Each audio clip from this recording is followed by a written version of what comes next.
Olá pessoal! No vídeo de hoje nós vamos mostrar um experimento que faz a avaliação da transferência de massa durante o processamento de goiabas em calda. Esse trabalho foi proposto na disciplina de Fenômenos de Transferência de Massa do curso de graduação em Engenharia Química da Universidade Federal de Santa Catarina. Nós embasamos esse experimento no seguinte artigo, publicado no Brazilian Journal of Food Technology. Os autores principais são Ana Carla Sato e Rosiane Lopes da Cunha. E esse trabalho fez uma avaliação bastante completa do processamento de goiabas em calda, não só reportando sobre a transferência de massa, mas também sobre cor e textura dos frutos após esse processamento.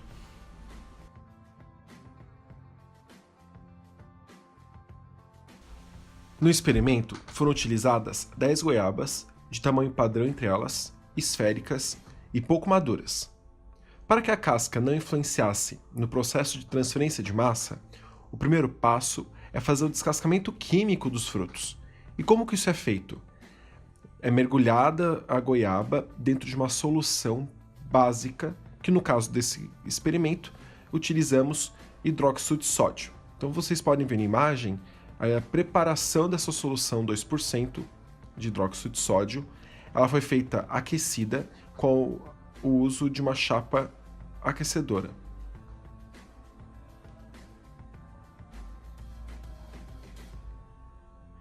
A solução foi mantida a 65 graus Celsius com o uso do Thermopar do próprio aquecedor.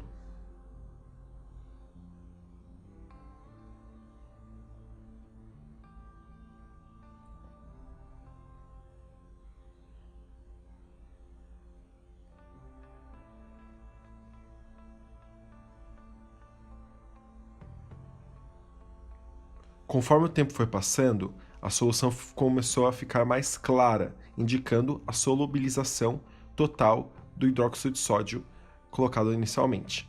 Bem, com a solução pronta em temperatura constante, as goiabas foram mergulhadas nessa solução e ficaram por 1 minuto dentro dela. Após isso, elas foram retiradas e friccionadas manualmente com o uso de água corrente para a retirada da casca. É importante salientar que nesse passo só foi tirada a película superficial da casca e não a casca completamente.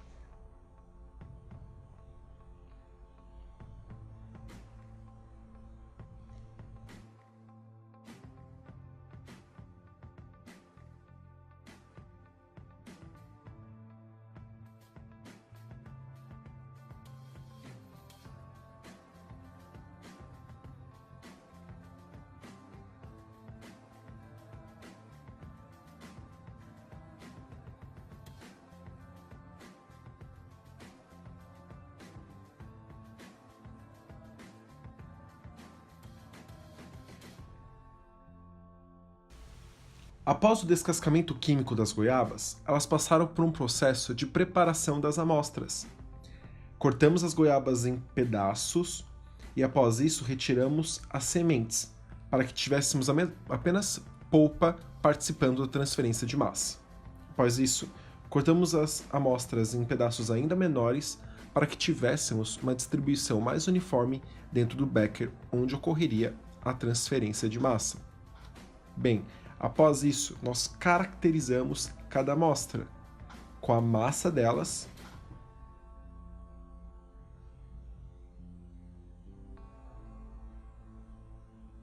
nas imagens vocês podem ver essa pesagem acontecendo.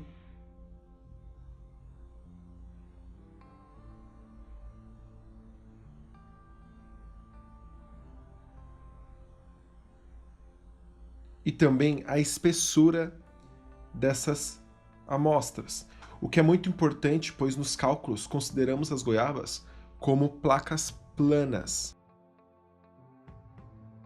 Enquanto parte do grupo terminava de caracterizar as amostras, outra parte preparava o banho-maria, onde ocorreria o aquecimento do becker de solução, e também fazia a solução de açúcar, onde as goiabas seriam cozidas. Então vocês veem na imagem agora a pesagem desse açúcar.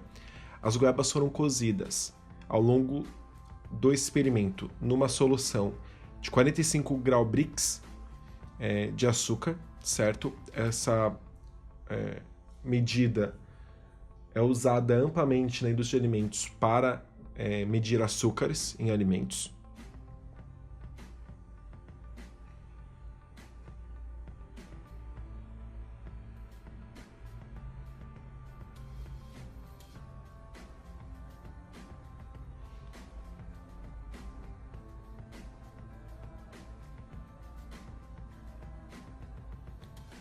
E ao todo foram utilizados 245 gramas de açúcar. Após isso, adicionamos água. Ao todo, 300 gramas de água.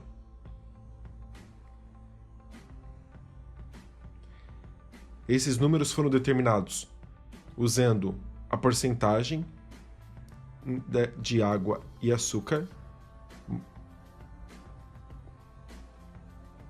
e também a proporção de 1:3 de fruta em calda, que também foi proposto no artigo e que replicamos nesse experimento.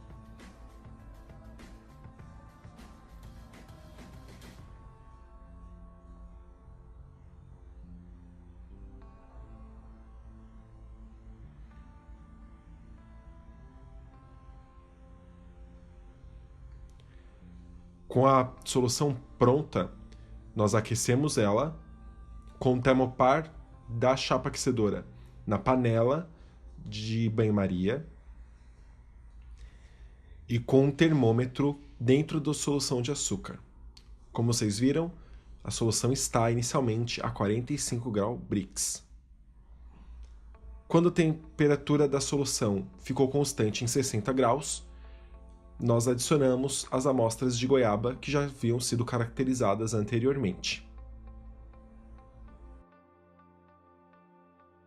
O procedimento que vocês vão ver a seguir foi realizado primeiramente de 5 em 5 minutos, até 30 minutos total de experimento, e após isso, de 10 em 10 minutos, até 60 minutos de experimento. Esse procedimento consistiu na retirada de cada amostra de goiaba colocada na calda de açúcar, medição de grau Brix da solução e também medição da massa da goiaba. Vocês vão conferir esse procedimento a partir de agora.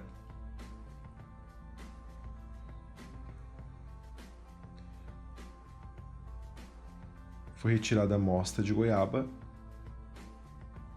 e levada até a balança analítica para pesagem. Antes de pesar, sempre a goiaba foi submetida a uma secagem rápida com guardanapo para retirar excesso de solução de açúcar ao redor.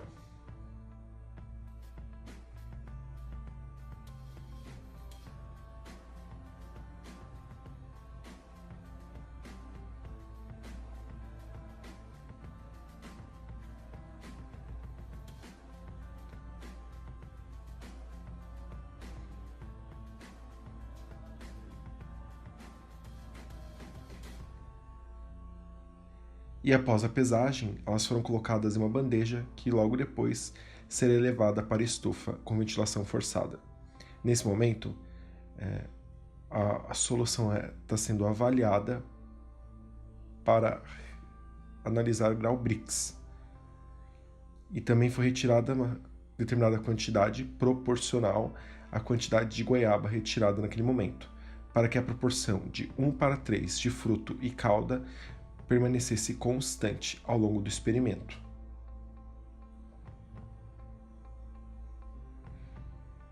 Com o uso do refratômetro, nesse momento, definimos que a solução tem 43,4 graus Brix. Ao fim de todas as medições, 60 e 80 graus Celsius, as amostras de goiaba foram levadas até a estufa com ventilação forçada. Essa estufa já estava pré-aquecida a 60 graus Celsius. Nessa estufa, as amostras serão secadas para que a gente analise a perda de água dela de um dia para o outro.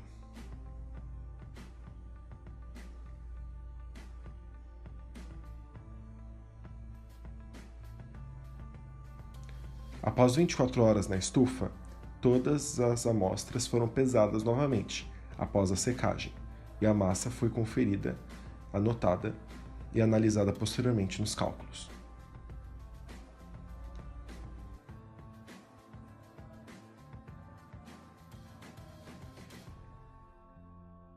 Os coeficientes de difusão aparente foram calculados com base na resolução da lei de Fick, desenvolvida por Crank em 1975, para a placa plana infinita, que é a equação que vocês veem no vídeo, onde x0 e xt equivalem à concentração inicial e a tempo t, respectivamente, xe a concentração no equilíbrio, L a metade da espessura do produto em metros, por isso nós medimos as espessuras das amostras de goiaba, T ao tempo de processo em segundos, N ao número de termos da série e D o coeficiente de difusão em metros quadrados por segundo. Nesses gráficos é possível avaliar o perfil da perda de água e também do ganho de açúcar dos frutos dentro da solução em função do tempo. Os pontos são pontos experimentais retirados durante o experimento e a linha tracejada é a curva ajustada pela equação mostrada anteriormente. Esses gráficos são a 60 graus Celsius e agora vocês também podem ver esses gráficos a 80 graus Celsius. Percebam que os pontos estão mais espaçados, distantes da linha de tendência. Isso se deve ao fato de a 80 graus Celsius parte da água do nosso becker evaporar. Nosso sistema não era fechado e não conseguimos evitar que esse evaporamento acontecesse, o que afetou os dados experimentais. E com a equação utilizada, também é possível calcular os coeficientes de difusão, que vocês conferem agora nessa tabela, a 60 graus Celsius e a 80 graus Celsius.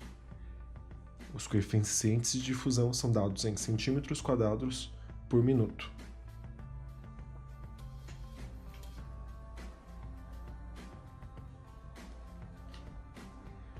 Para encerrar esse vídeo, gostaríamos de agradecer algumas figuras muito importantes para a execução desse trabalho. Primeiramente, a professora doutora Cíntia Soares, ministrante da disciplina de Fenômenos de Transferência de Massa, do curso de Engenharia Química, do Departamento de Engenharia Química e Engenharia de Alimentos da UFSC. Também ao professor Dr. João Borges Laurindo, que ofereceu espaço do seu laboratório para a realização desse experimento. Também a equipe de pesquisadores do PROFI, o Laboratório de Propriedades Físicas de Alimentos, que nos ajudaram e também disponibilizaram espaço e equipamentos. Ao Dr. Lenilton Santos Soares, que também nos auxiliou na execução de todas as etapas do experimento. E também a bolsista de iniciação científica do laboratório, Helena Fieldhouse.